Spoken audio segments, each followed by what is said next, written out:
This is a mud puddle. It's also standing water, and it's covered in mosquitoes. Yep, it's just like a mosquito hatchery. And it's right here in the middle of a road. We could easily get rid of it by putting some loads of gravel or sand there. I'm not a big fan of gravel, so I'd rather just do sand and see if we can have that work. I did ask online what would be best to put in a gully, and many people did suggest gravel, but I like to be able to walk around, and some of the gravel you buy here is too big. I still have problems with some roads where somebody, when I first got here, was building something and they had to build a road to get there, and they ordered this big rocky gravel that you can trip on and stuff. It's just a hazard.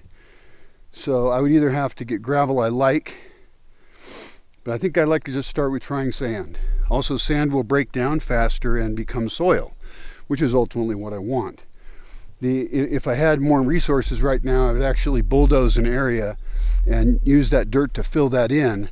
But until I can do a large bulldozer project, a bunch of projects, just hiring some big trucks of sand to come in and dump a few loads there would get rid of that mud puddle, therefore reducing the mosquito problem, and make it so you can get through. I mean, right in here even, it just gets muddy in some of these spots. So I could actually do with a good, well, I'm trying to fix a road up there as well. So that's another topic, is I could use 25 loads of sand. Big truckloads, big trucks. But let's talk about mosquitoes a little bit more. This time of year, I don't want to have a mosquito problem, but if I have standing water everywhere in temporary places, then I have a mosquito problem. I do notice that in buckets I leave out in the rain for a long time, or tubs for dog water, that stuff grows in it enough and it doesn't become a mosquito problem. So I could have ponds and lakes that don't create mosquitoes. It's kind of like it's new standing water or something. I'm sure someone knows more about this than I do. I'm just going based on what I see.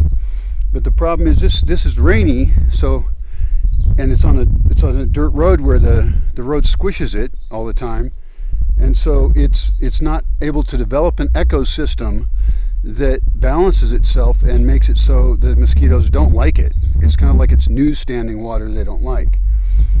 I do recall that there's some kind of a Chinese method, maybe it's other places too, of leaving out standing water, like leaving out pots of water, and I've done this here accidentally, where a bucket will fill up with rainwater and then I'll see mosquito larvae in it. And what they do is they attract the mosquitoes to make their babies there, but then they dump it out before they're able to mature. That is a brilliant idea, because this time of the year I've got plenty of extra water, so why not give the mosquitoes a place to reproduce and then take it away before it can happen? That's good thinking there. In general though, it's really important as a rule, if you don't like to be bitten by mosquitoes, to control all standing water on the property and not allow standing water to occur that would be breeding grounds for mosquitoes, because who likes mosquitoes, you know? And in this area, it's not a big disease risk. We don't have dengue fever up here. We're fairly high up in altitude. It's not so hot. I don't think we have chukabunga or whatever it is. But in general, mosquitoes are annoying and they are a potential disease vector for some disease that comes along. I just don't like them. So I'm not going to have a mosquito farm. And a few changes in our behavior and we can avoid that.